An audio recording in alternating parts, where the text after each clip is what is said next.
Assalamualaikum warahmatullahi wabarakatuh. Nama saya Erika Dwi Rahmati, NIM saya 2019/10247. Di sini saya akan menerangkan tentang tujuan strategi. Langkah pertama, manajemen strategi adalah mendefinisikan strategi dan keunggulan bersaing. Dan saya akan menerangkan dulu apa arti strategi itu sendiri. Strategi adalah rencana tindakan yang menerangkan tentang alokasi sumber daya serta berbagai aktivitas untuk menghadapi lingkungan dan memperoleh keunggulan bersaing dan mencapai tujuan perusahaan. Dan keunggulan bersaing itu adalah hal yang membedakan suatu perusahaan dari perusahaan lain dan memberi ciri khas bagi perusahaan untuk memenuhi kebutuhan pasar konsumen. Dalam tujuan strategi ada 3. Yang pertama, membangun sinergi. Perusahaan dapat memiliki keunggulan dalam hal biaya, daya, pasar, teknologi, atau keahlian manajemen. Jika dikelola dengan baik, sinergi itu dapat memberikan nilai tambah bagi sumber daya yang ada sehingga mendapatkan keuntungan. Dan yang kedua itu ada memberikan nilai kepada pelanggan maupun inti dari strategi itu sendiri. Nilai itu dapat didefinisikan sebagai gabungan keuntungan yang diperoleh dan biaya yang dikelolakan. Dan yang ketiga itu ada kompetensi dasar, yaitu sesuatu yang dilakukan perusahaan dengan sangat baik dibanding pesaingnya. Dan di sini saya akan menerangkan tentang tingkatan strategis. Yang pertama ada strategis tingkat usaha. Tingkat strategi yang berhubungan dengan pertanyaan bagaimana cara kita bersaing. Tingkat ini berkaitan dengan unit bisnis atau lini produk yang menyusun perusahaan tindakan-tindakan strategis itu sendiri. Manajemen strategis adalah serangkaian keputusan dan tindakan yang digunakan untuk merumuskan dan melaksanakan strategi yang memungkinkan antara perusahaan dan lingkungannya sehingga dapat mencapai tujuannya.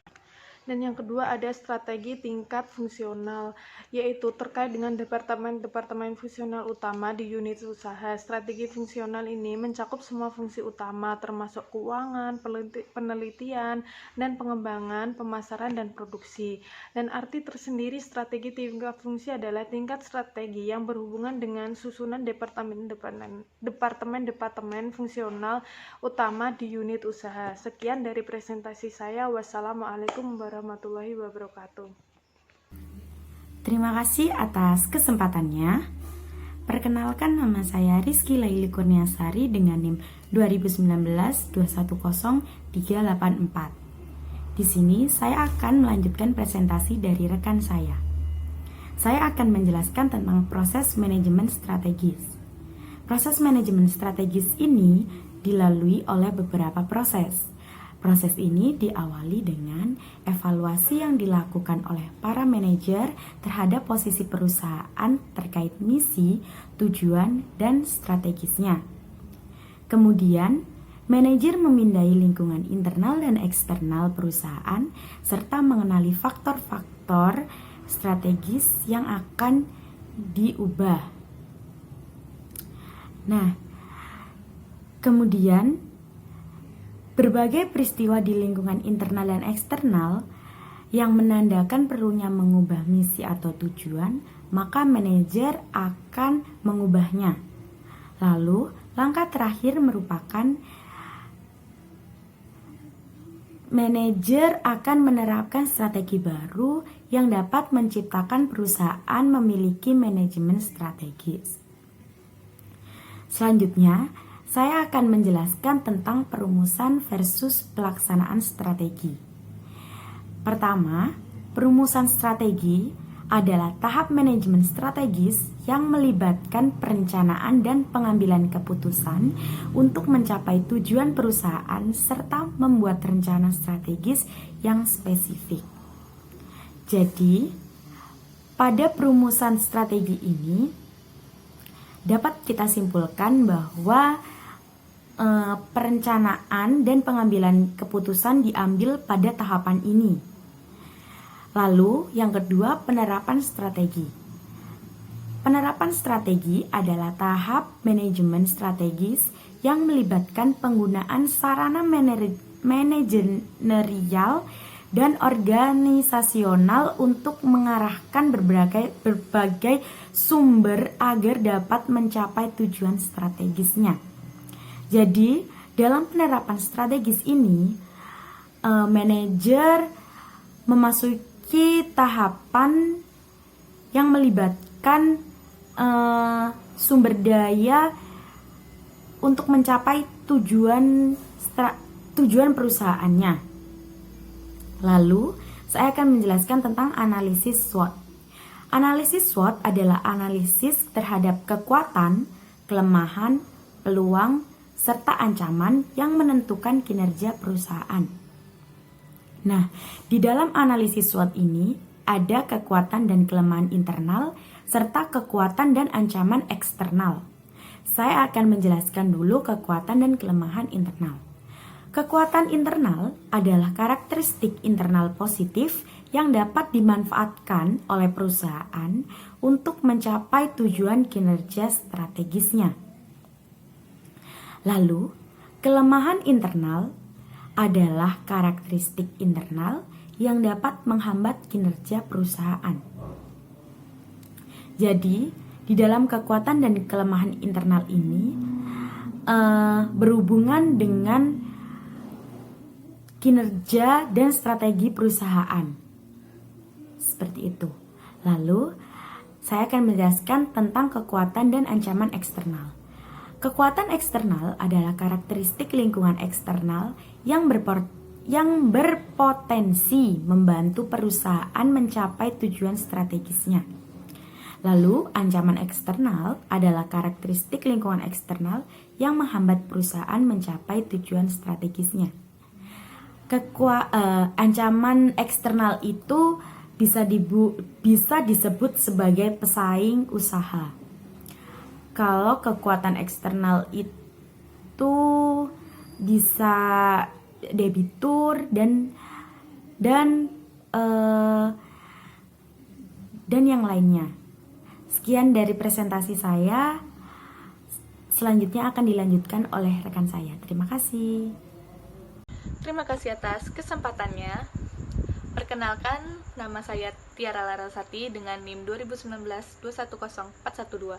Di sini saya akan menjelaskan tentang merumuskan strategi di tingkat perusahaan. Strategi di tingkat perusahaan ada dua, yaitu strategi portofolio dan diversifikasi. Strategi portofolio adalah strategi yang berkaitan dengan gabungan lini produk dan unit usaha yang berpacu pada logis untuk memberikan sinergi dan bersaing pada perusahaan lain. Para manajer tidak senang jika memiliki bekerja sama dengan satu unit usaha. Maka dari itu, para investor pribadi ingin menggabungkan unit-unit usaha dengan cara menciptakan unit usaha strategi. Unit usaha strategi adalah unit perusahaan yang gabungan antara usaha menarik, pesaing, pasar yang berhubungan dengan SBU.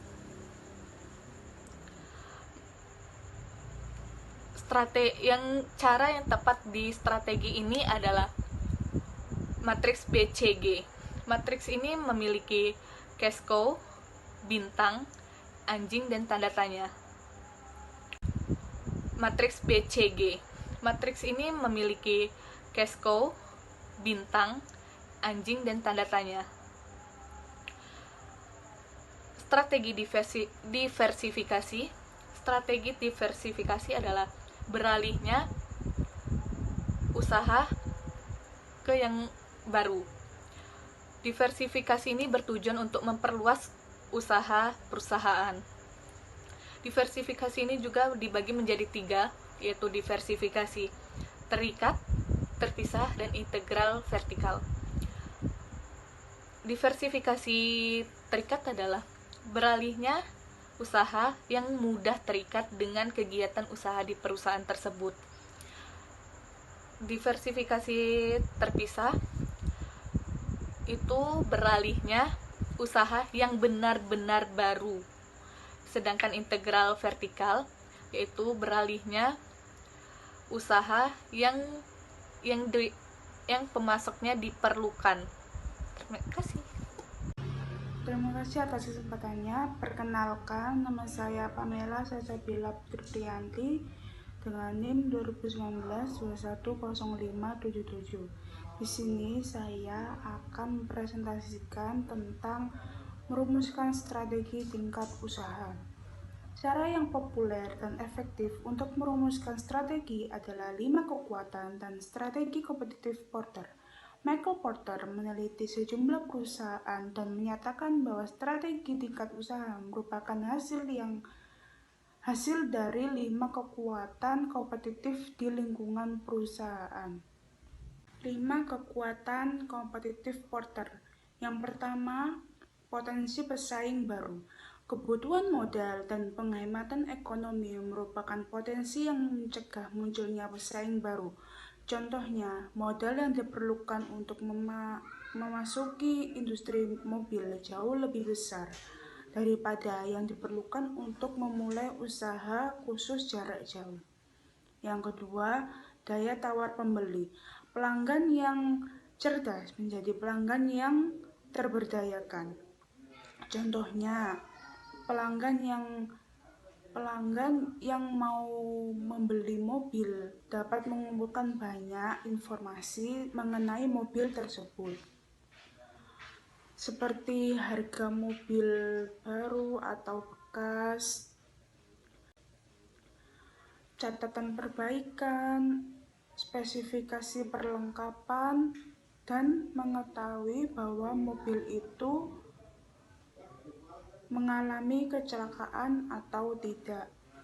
3. Daya tawar pemasok. Pemusatan pemasok dan ketersediaan pemasok merupakan faktor yang penting untuk menentukan daya tawar pemasok. Contohnya, pemasok tunggal mesin untuk perusahaan pembuatan pesawat terbang memiliki daya tawar yang tinggi. 4. Pesaing antar kompetitor. Perusahaan sulit membedakan diri dengan para pesaing dengan adanya kekuatan internet dan teknologi. Hal ini meningkatkan persaingan yang dilakukan oleh perusahaan-perusahaan. 5. Ancaman produk pengganti. Pengganti produk perusahaan dapat dipengaruhi oleh perubahan biaya atau tren. Contohnya, peningkatan kesadaran pelanggan akan kesehatan dapat melunturkan loyalitas pelanggan. Industri gula mengalami kerugian akibat berkembangnya produk pengganti gula. Assalamualaikum warahmatullahi wabarakatuh. Terima kasih atas kesempatannya. Perkenalkan, nama saya Tasya Febristi Salsabila dengan NIM 2019-210596. Di sini saya akan menjelaskan tentang tren baru di bidang strategi. Sebelumnya, di sini saya akan menjelaskan apa itu strategi. Strategi adalah suatu penyusunan rencana atau suatu upaya yang dimaksudkan agar tujuan tersebut dapat dicapai. Beberapa perusahaan menggunakan strategi ini untuk peningkatan kemampuan sebagai metode utama dalam pertumbuhan dan inovasi. Dalam tren baru di bidang strategi ini, terdapat 2 cara. Yang pertama, inovasi dari dalam, dan yang kedua, kemitraan strategis. Inovasi dari dalam ini dapat dilakukan dengan cara pendekatan strategis atau dengan cara kemampuan dinamis. Kemampuan dinamis di sini adalah kemampuan bahwa para manajer berfokus untuk upaya peningkatan dan pengembangan yang memanfaatkan aset, kemampuan, kompetensi yang sudah dimiliki oleh perusahaan guna memperoleh keunggulan yang terjaga. Pembelajaran, alokasi aset-aset yang sudah ada, inovasi internal adalah sebuah jalan untuk menjawab tantangan baru di lingkungan yang kompetitif dan guna untuk memenuhi kebutuhan pelanggan. Contoh dari kemampuan dinamis ini adalah misalnya perusahaan iRobot. Perusahaan iRobot ini adalah perusahaan teknologi terapan milik Amerika Serikat yang didirikan tahun 1990 untuk pertahanan militer. E-robot ini mengirim salah satu insinyurnya ke Afghanistan guna untuk penelitian lapangan. Nah, penelitian lapangan ini tuh dimanfaatkan oleh e-robot yang memanfaatkan tim-tim lintas lingkungan agar memunculkan ide-ide baru. Lalu yang kedua ada kemitraan strategis. Perusahaan tidak mungkin bekerja internal dari perusahaan tersebut. Pasti melakukan kerjasama atau kemitraan. Kerjasama ini penting halnya karena dapat membuat perusahaan tersebut maju. Bahkan dengan pesaingnya sekalipun. Misalnya ada perusahaan P&G dan perusahaan Clorox. Dua-duanya ini bersaing dalam pemurnian air. Namun, apabila kedua perusahaan ini melakukan kemitraan, maka mereka dapat menciptakan produk yang terbaru atau berinovasi serta bermanfaat untuk masyarakat. Internet mendorong adanya kemitraan sekaligus mendukung gerakan tersebut. Kenapa internet tersebut mendukung dan mendorong kegiatan kemitraan tersebut? Karena kemampuan membayar yang cepat, kemampuan untuk melakukan transaksi, kemampuan untuk berkomunikasi dengan cepat, bertukar pemikiran, dan bekerja sama dalam proyek-proyek yang rumit. Itu saja dari saya. Selanjutnya akan dijelaskan oleh rekan saya. Agar memunculkan ide-ide baru. Lalu yang kedua ada kemitraan strategis. Perusahaan tidak mungkin bekerja internal dari perusahaan tersebut. Pasti melakukan kerjasama atau kemitraan. Kerjasama ini penting halnya karena dapat membuat perusahaan tersebut maju. Bahkan dengan pesaingnya sekalipun. Misalnya ada perusahaan P&G dan perusahaan Clorox. Dua-duanya ini bersaing dalam pemurnian air. Namun, apabila kedua perusahaan ini melakukan kemitraan, maka mereka dapat menciptakan produk yang terbaru atau berinovasi serta bermanfaat untuk masyarakat. Internet mendorong adanya kemitraan sekaligus mendukung gerakan tersebut. Kenapa internet tersebut mendukung dan mendorong kegiatan kemitraan tersebut? Karena kemampuan membayar yang cepat, kemampuan untuk melakukan transaksi, kemampuan untuk berkomunikasi dengan cepat, bertukar pemikiran, dan bekerja sama dalam proyek-proyek yang rumit. Itu saja dari saya. Selanjutnya akan dijelaskan oleh rekan saya. Terima kasih atas kesempatannya. Nama saya Thalita Faiza Fira, NIM 2019-210601, akan melanjutkan presentasi dari rekan saya. Strategi global. Strategi global adalah strategi yang digunakan oleh perusahaan untuk meningkatkan keunggulan bersaing dalam kondisi barang dan jasa bebas mengalir, tanpa batasan negara, mata uang yang berbeda, maupun peraturan yang berbeda setiap negaranya. Strategi global ini pun dibagi menjadi 3. Yang pertama yaitu globalisasi, yang kedua strategi multidomestik, dan yang ketiga strategi transnasional. Yang pertama yaitu globalisasi. Globalisasi adalah standarisasi, desain, dan strategi produk di seluruh dunia. Dasar industri ini adalah anggapan adanya pasar global tunggal yang untuk produk, konsumen, dan industri. Yang kedua, yaitu strategi multidomestik. Strategi multidomestik adalah penyesuaian desain dan strategi masing-masing negara untuk memenuhi kebutuhan negara tersebut. Contohnya yaitu seperti di negara Jepang. Orang-orang Jepang sangat menyukai membayar tagihan baik itu listrik, air, dan lain-lain melalui toko serba ada. Hal ini membuat 7-Eleven untuk mewujudkan hal seperti itu juga, dengan cara membuat iklan bahwa di toko tersebut bisa membayar tagihan. Hal ini membuat orang-orang Jepang tertarik untuk datang ke sana dan membayar tagihan listrik dan air mereka di sana.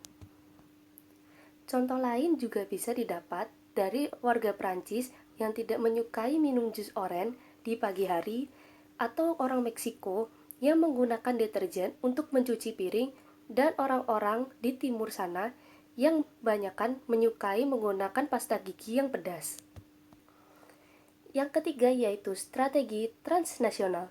Strategi transnasional adalah strategi yang digunakan dengan menggabungkan berbagai global untuk mencapai tujuan tertentu dan efisiensi dan fleksibilitas untuk mencapai tujuan tertentu dari berbagai negara. Strategi yang benar-benar transnasional tagihan listrik dan air mereka di sana. Contoh lain juga bisa didapat dari warga Prancis yang tidak menyukai minum jus oren di pagi hari, atau orang Meksiko yang menggunakan deterjen untuk mencuci piring, dan orang-orang di timur sana yang banyakan menyukai menggunakan pasta gigi yang pedas. Yang ketiga yaitu strategi transnasional. Strategi transnasional adalah strategi yang digunakan dengan menggabungkan berbagai global untuk mencapai tujuan tertentu dan efisiensi dan fleksibilitas untuk mencapai tujuan tertentu dari berbagai negara. Strategi yang benar-benar transnasional sangat-sangat sulit dilakukan. Hal ini dikarenakan tujuan yang satu memerlukan koordinasi global yang erat, sedangkan tujuan yang lain memerlukan fleksibilitas lokal. Materi selanjutnya akan dijelaskan oleh rekan saya. Terima kasih. Assalamualaikum warahmatullahi wabarakatuh. Terima kasih atas kesempatannya. Perkenalkan, nama saya Nurul Fitria dengan NIM 2019-210-606. Di sini saya akan menjelaskan tentang penerapan strategi. Nah, di sini saya akan melanjutkan presentasi dari rekan saya, dan ini merupakan bab yang terakhir dari materi bab 7. Dan di sini saya akan menjelaskan tentang penerapan strategis. Nah, penerapan strategis adalah proses atau langkah yang terakhir dalam proses manajemen strategis. Nah, sebagus apapun strategi yang dirumuskan, perusahaan tidak akan mendapatkan manfaat apabila tidak ahli atau tidak menguasai proses-prosesnya, atau tidak ahli, tidak mahir dalam menerapkannya. Nah, penerapan strategi mengharuskan seluruh aspek perusahaan agar suatu strategi dan upaya bisa menyatu untuk mencapai tujuan strategis seperti itu. Nah, manajer Softtalk di sini memberikan sejumlah saran dalam menerapkan strategi. Yang pertama adalah kepemimpinan, yang kedua adalah rancangan struktural, yang ketiga adalah sistem informasi dan kendali, dan yang keempat adalah sumber daya manusia. Nah, yang pertama adalah kepemimpinan. Kunci penting dalam berhasil untuk mewujudkan penerapan strategi adalah ketika kita memiliki sikap kepemimpinan. Nah, kepemimpinan sendiri itu apa sih? Kepemimpinan adalah kemampuan seseorang untuk mempengaruhi orang lain agar menunjukkan perilaku baru yang diperlukan dalam menerapkan strategi. Nah, mereka tuh dapat kayak memberikan ceramah, memberikan motivasi, dan memberikan arahan yang baik agar kita itu dapat meraih satu tujuan, yaitu tetap menjadi manajemen yang strategis. Nah, terus mereka juga dapat membangun koalisi dengan pihak-pihak yang mendukung dalam penerapan strategi seperti itu. Nah, yang kedua adalah rancangan struktural. Rancangan struktural ini merupakan rancangan yang terkait dengan tanggung jawab para manajer. Nah, tingkat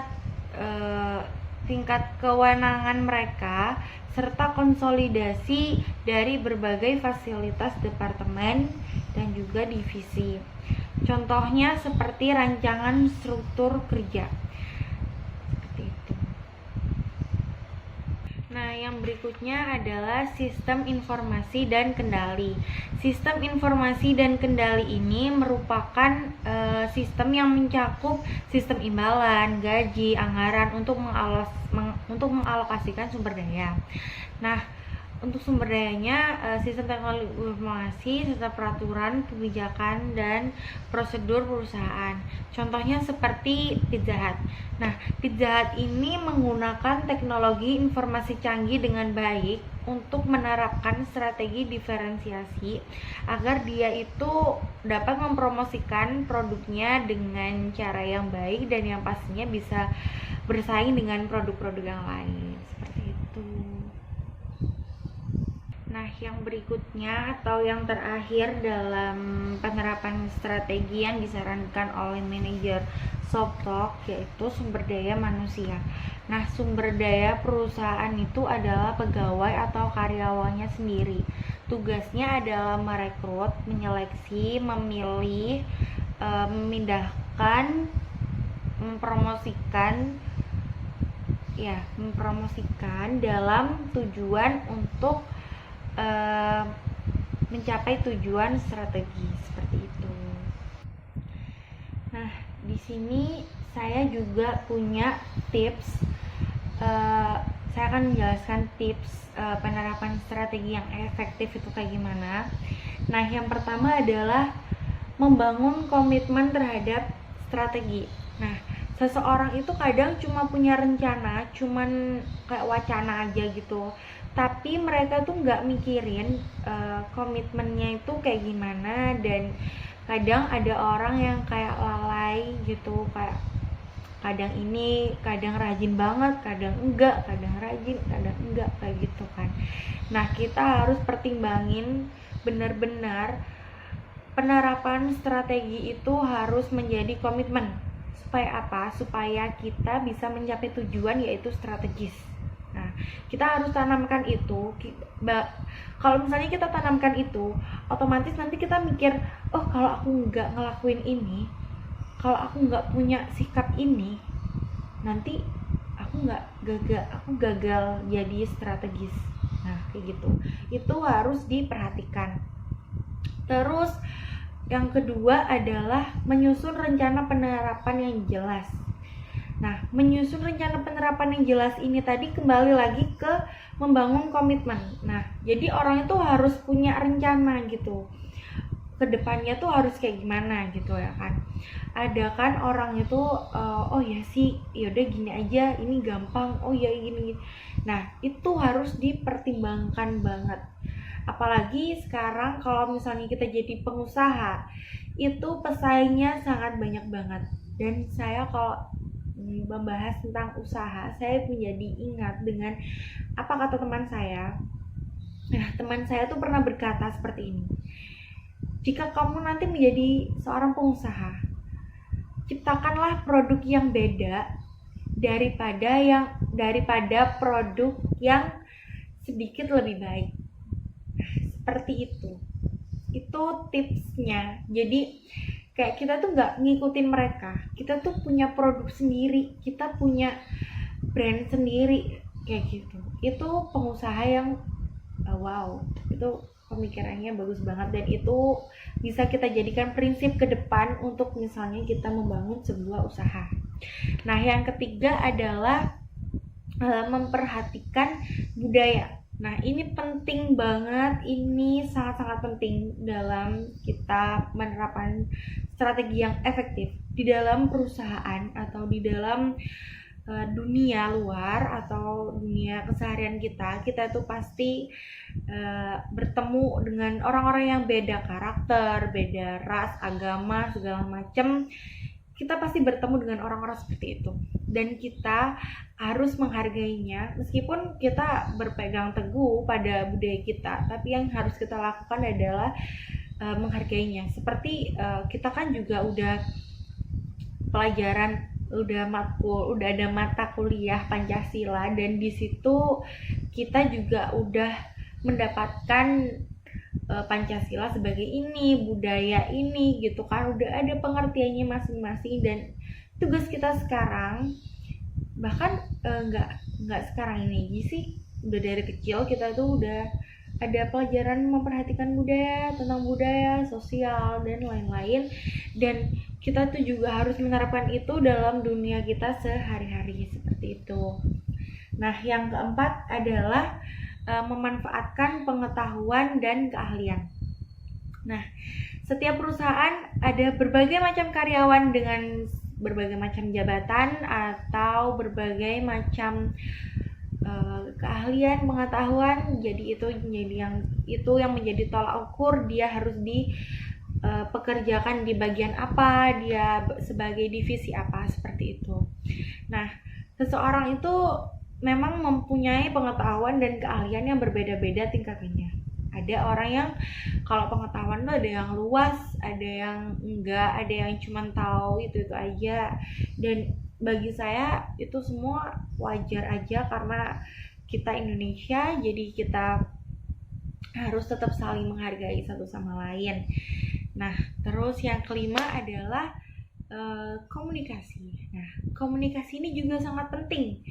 Karena kenapa ya? Kalau misalnya orang punya strategi, orang punya rencana, orang punya tujuan gitu ya. Tapi dalam suatu perusahaan itu pasti kita tuh bekerja sama gitu loh. Kita tuh pasti bekerjanya tuh nggak sendiri, nggak individu jalan gitu, enggak kan? Kita tuh pasti ada orang yang ini, ada yang jabatannya ini, nanti tugasnya ke ini, ada bawahannya, ada atasan kayak gitu ya kan. Yang harus kita lakukan adalah kita harus bisa berkomunikasi dengan baik seperti itu. Misalnya seperti saya paham, dia nggak paham, saya harus beritahu dia juga harus tanya ke saya, seperti itu. Kita harus cari tahu, saling berbagi, saling mengasihi.